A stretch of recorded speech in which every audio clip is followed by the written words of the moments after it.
नमस्कार, स्वागत है आपका एबीपी गंगा में। मैं हूं अवधेश। आप देख रहे हैं हमारा खास कार्यक्रम मुद्दे की बात। और आज बात जेवर वाले विकास के श्रृंगार की, क्योंकि पश्चिम में जीत का परचम लहराने के लिए भाजपा ने विकास को हथियार बनाते हुए जेवर एयरपोर्ट का शिलान्यास कर दिया है। लेकिन सियासत धुआंधार हो रही है, क्योंकि पश्चिम में भाजपा को चुनौती देने के लिए सपा और रालोद का गठबंधन तैयार है। और सवाल बड़ा है कि क्या पश्चिम से फतेह होगा लखनऊ का किला। एक नए युग का शुभारंभ।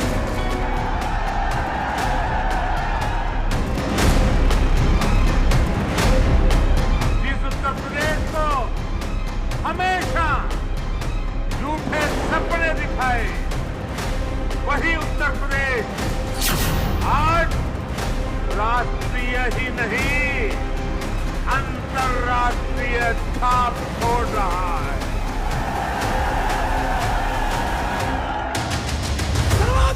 समाजवादी पार्टी जिंदाबाद जिंदाबाद। डॉक्टर संजय चौहान माननीय अखिलेश यादव जिंदाबाद जिंदाबाद। जेवर से जीतेंगे यूपी की जंग, अखिलेश का रंग बिरंगा तंज। अब तक के झंडे हमारे साथ हैं, इतनी रंग बिरंगी पार्टी किसी के पास नहीं होगी।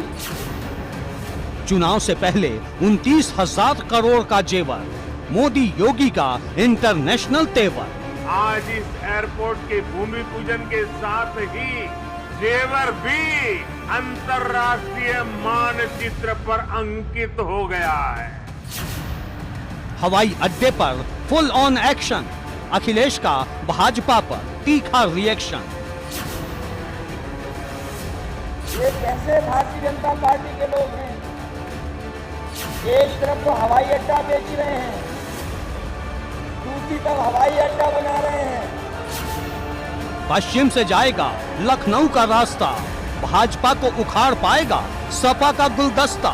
अलग अलग रंग जुड़ते हैं तभी अच्छा गुलदस्ता बनता है। समाजवादी पार्टी जिंदाबाद जिंदाबाद। आने वाले समय में भारतीय जनता पार्टी का सफाया होना निश्चित है। जेवर से महाउद्घोष, 22 में किसका होगा जय घोष। गन्ने की मिठास को एक नई उड़ान देगा या जिन्ना के अनुयायियों से फिर दंगा करवाने की शरारत करवाएगा।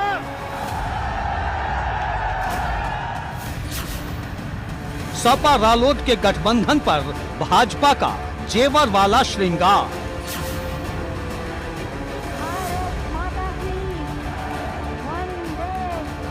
और प्रधानमंत्री मोदी ने जेवर एयरपोर्ट का शिलान्यास कर पश्चिमी उत्तर प्रदेश को विकास की बड़ी सौगात दे दी है। लेकिन विकास की सौगात को लेकर सियासत धुआंधार है, क्योंकि जानकार इसे सपा और रालोद के गठबंधन के जवाब के रूप में देख रहे हैं, जो भाजपा को पश्चिमी यूपी में चुनौती दे रहा है। ये रिपोर्ट देखिए।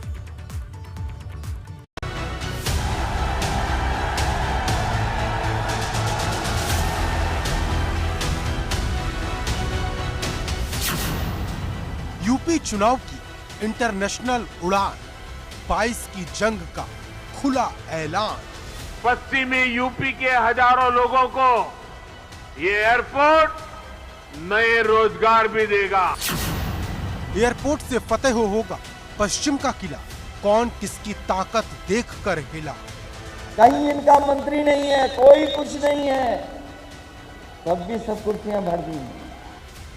पश्चिमी यूपी देश के सबसे बड़े सूबे की सबसे बड़ी जंग का पावर सेंटर बन गया है। सपा और रालोद के गठबंधन के ऐलान ने भाजपा को जो चुनौती दी है, उस पर मोदी और योगी ने इंटरनेशनल उड़ान भरकर पश्चिमी यूपी को सबसे बड़ा अखाड़ा बना दिया है। क्योंकि एक तरफ पीएम मोदी और सीएम योगी हैं, तो दूसरी तरफ अखिलेश और जयंत की जोड़ी। मतलब पश्चिमी यूपी की फाइट एकदम टाइट है। जहां एक तरफ अखिलेश ने गठबंधन को अपना हथियार बनाया, तो वहीं भाजपा ने जेवर को अपना श्रृंगार बनाया। यूपी में और केंद्र में पहले जो सरकारें रही, उन्होंने कैसे पश्चिमी उत्तर प्रदेश के विकास को नजरअंदाज किया, उसका एक उदाहरण ये जेवर एयरपोर्ट भी है। ये कैसे भारतीय जनता पार्टी के लोग हैं? एक तरफ तो हवाई अड्डा बेच रहे हैं, दूसरी तरफ हवाई अड्डा बना रहे हैं। बटन दबते ही एक नए युग का शुभारंभ।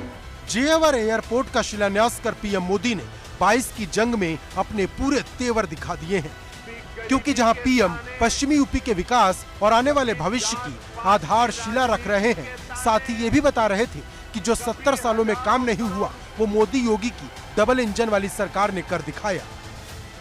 ये एयरपोर्ट अनेक सालों तक दिल्ली और लखनऊ में पहले जो सरकारें रही उनकी खींचतान में उलझ रहा।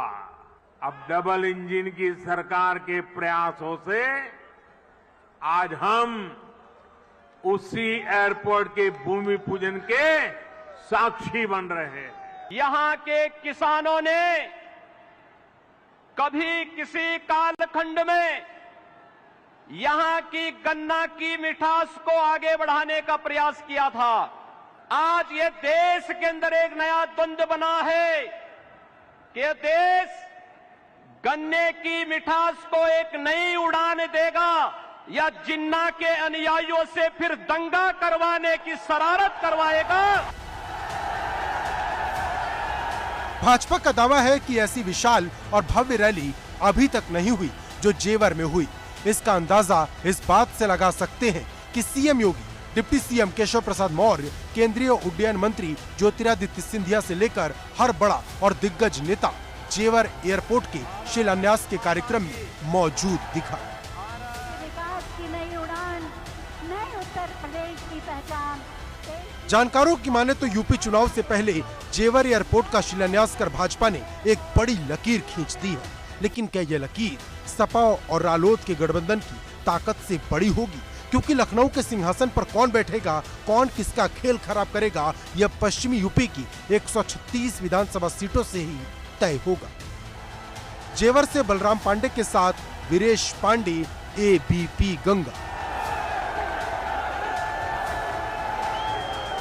जेवर दुनिया का चौथा सबसे बड़ा एयरपोर्ट है, जिसे भाजपा विकास का मास्टर स्ट्रोक बता रही है, जिससे न सिर्फ पश्चिमी यूपी की बल्कि पूरे उत्तर प्रदेश के साथ एनसीआर की दिशा बदल जाएगी, क्योंकि अब ये शुरू होगा तो लाखों लोगों को रोजगार मिलेगा। बटन दबते ही एक नए युग का शुभारंभ।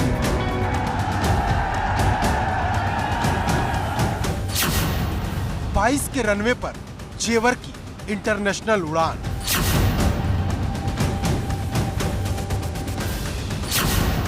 पश्चिमी यूपी के विकास में आएगी जान।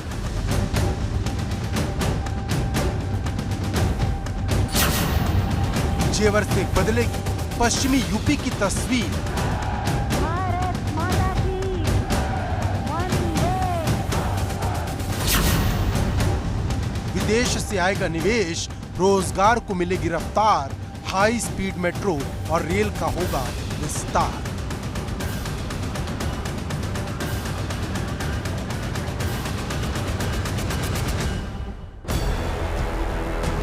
जो कल तक सपना था अब वो हकीकत बनने की राह पर निकल पड़ा है, क्योंकि पीएम मोदी ने जेवर एयरपोर्ट का भूमि पूजन कर पश्चिमी यूपी के लाखों करोड़ों लोगों के सपने में इंटरनेशनल पंख लगा दिए हैं। एक नए युग का शुभारंभ। नोएडा इंटरनेशनल एयरपोर्ट कनेक्टिविटी की दृष्टि से भी एक बेहतरीन मॉडल बनेगा। यहां आने जाने के लिए टैक्सी से लेकर मेट्रो और रेल तक हर तरह की कनेक्टिविटी होगी। जेवर एयरपोर्ट का निर्माण 29,650 करोड़ रुपए से होगा, जहां से पहली फ्लाइट सितंबर 2024 में उड़ान भरेगी। फर्स्ट फेज में यहां 2 यात्री टर्मिनल और 2 रनवे बनाए जाएंगे, जिन्हें बाद में 5 रनवे में तब्दील कर दिया जाएगा। जानकारी के मुताबिक यहां एक साथ 178 विमान खड़े हो सकेंगे। पहले साल जहां 40 लाख यात्रियों की आवाजाही होगी, जो हर साल दोगुने के हिसाब से बढ़ेगी और 2044 तक 8 करोड़ तक पहुंच जाएगी। इससे अंदाजा लगा सकते हैं कि जब इतने यात्री आएंगे तो साथ में कितना पर्यटन और कितना विकास लाएंगे।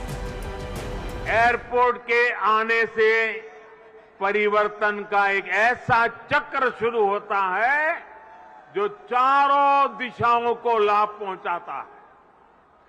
हवाई अड्डे के निर्माण के दौरान रोजगार के हजारों अवसर बनते हैं।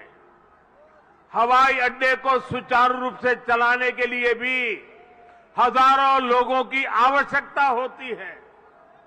पश्चिमी यूपी के हजारों लोगों को ये एयरपोर्ट नए रोजगार भी देगा। जेवर एयरपोर्ट से दिल्ली, नोएडा और गाजियाबाद के साथ साथ मेरठ, अलीगढ़, बुलंदशहर, आगरा, फरीदाबाद जैसे शहरों की सूरत बदल जाएगी। एयरपोर्ट से निकलते ही आप सीधे यमुना एक्सप्रेस वे पर आ सकते हैं। Noida, greater Noida express way तक जा सकते हैं।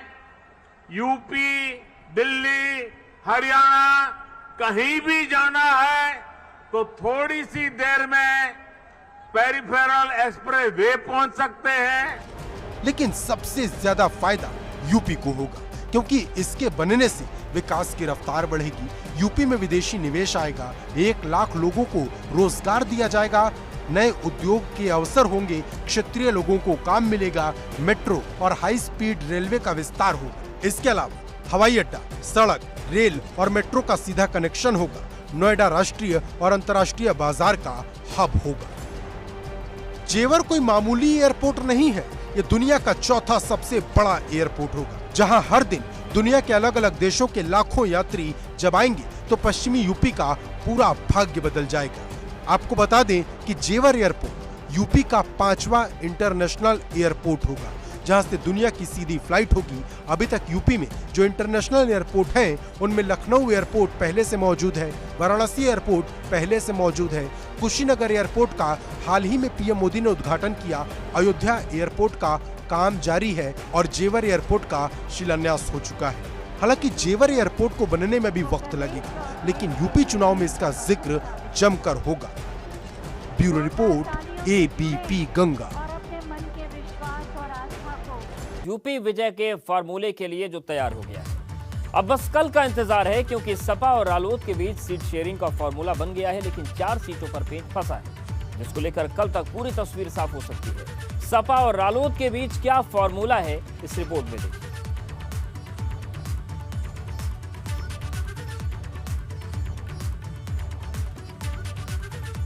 तो आपको बता दें कि 4 सीटों पर पेच फंसा हुआ है। 36 सीटों पर तो बात बन गई है, लेकिन 4 सीटें और माना जा रहा है कि 7 तारीख को मेरठ में जो जनसभा होनी है अखिलेश यादव और जयंत चौधरी को, उसके बाद ये सारी तस्वीर साफ होगी।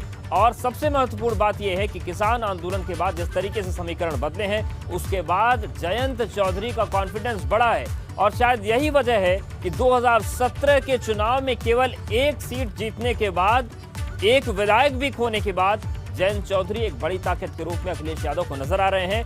और पश्चिम के जरिए लखनऊ के किले को जीतने की कोशिश की जा रही है। और उन्हीं के बीच ये खबर आई है कि 40 सीटों पर बात बन रही है। 40 सीटों पर आरएलडी चुनाव लड़ेगी, जिसमें से 36 पर तो तय हो गया है, लेकिन 4 सीटें कौन कौन सी होंगी, इस पर अभी निर्णय होना बाकी है। और माना जा रहा है कि अगले 1-2 दिनों में निर्णय हो जाएगा।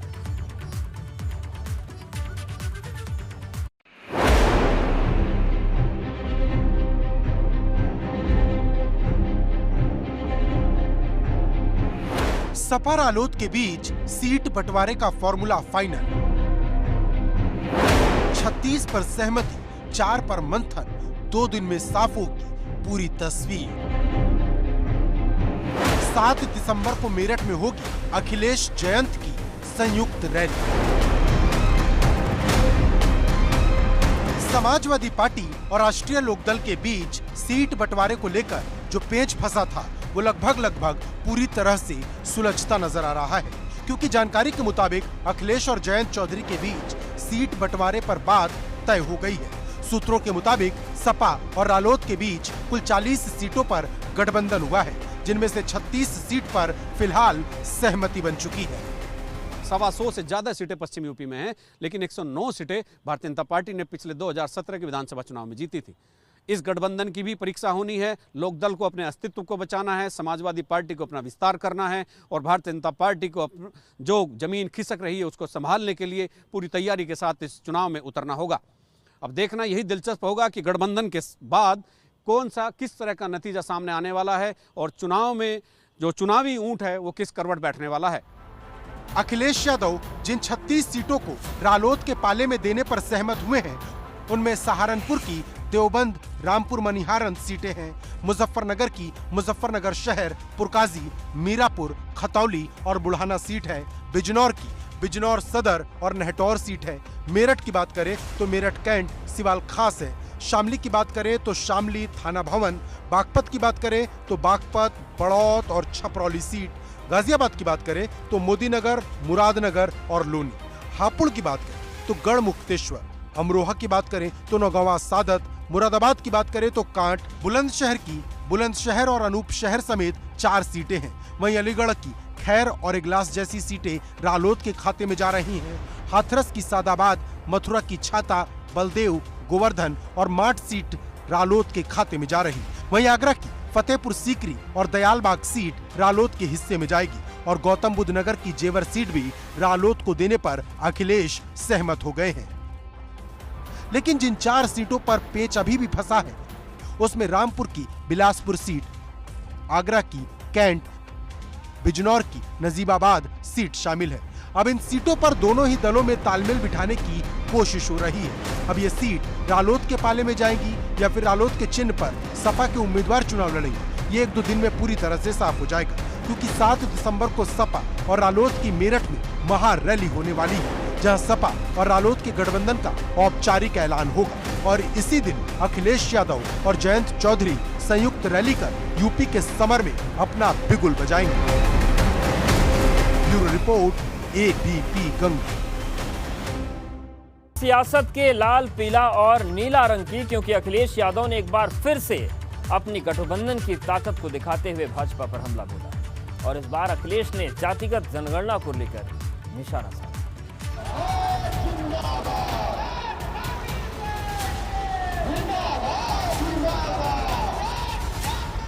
22 की लड़ाई जनगणना पर आई। जहाँ जाति जनगणना की बात है, कम से कम हम लोग जाने तो सही कि हम आबादी में क्या हैं, हमारी आबादी में गिनती क्या है। संजय चौहान के साथ अखिलेश ने ताकत दिखाई। सियासत का रंग लाल, पीला, नीला, किसको मिलेगा लखनऊ का किला। जब इतने लोग साथ हैं और सब दल के झंडे हमारे साथ हैं, तो इतनी रंग बिरंगी पार्टी किसी के पास नहीं होगी। इतने रंगों को जोड़ करके आगे चलने का काम किसी ने नहीं किया होगा। ये राजधानी लखनऊ में अखिलेश यादव की हुंकार है। ये जनवादी पार्टी के साथ समाजवादी की ललकार है। ओम प्रकाश राजभर जी को भी साथ ले आए, महान दल को भी साथ ले आए, कृष्णा पटेल जी का भी दल साथ ले आए और आप लोग भी साथ हैं। जब इतने लोग साथ हैं और सब दल के झंडे हमारे साथ हैं, तो इतनी रंग बिरंगी पार्टी किसी के पास नहीं होगी। इतने रंगों को जोड़ करके आगे चलने का काम किसी ने नहीं किया होगा। यूपी फतेह करने के लिए अखिलेश यादव ने छोटे दलों के साथ गठबंधन की झड़ी लगा दी है। जिन दलों से गठबंधन किया है उसमें जनवादी पार्टी भी शामिल है, जिसका नोनिया समाज पर अच्छा खासा प्रभाव है और आजमगढ़, मऊ, बलिया, गाजीपुर, चंदौली जैसे जिलों में अच्छा प्रभाव है। यूपी की करीब 15 सीटों पर नोनिया समाज का प्रभाव है। संजय चौहान को साथ लेकर यूपी के चौहान वोट को अपने पाले में लाने की कोशिश में है। और आप लोग मन बना लोगे अगर, तो भारतीय जनता पार्टी की ऐतिहासिक हार होगी। इतनी बड़ी हार भारतीय जनता पार्टी ने कभी देखी नहीं होगी। जितनी चौहान समाज के लोग अगर आगे आ जाएंगे तो उन्हें ऐतिहासिक हार दिलाने का काम करेंगे। चौहान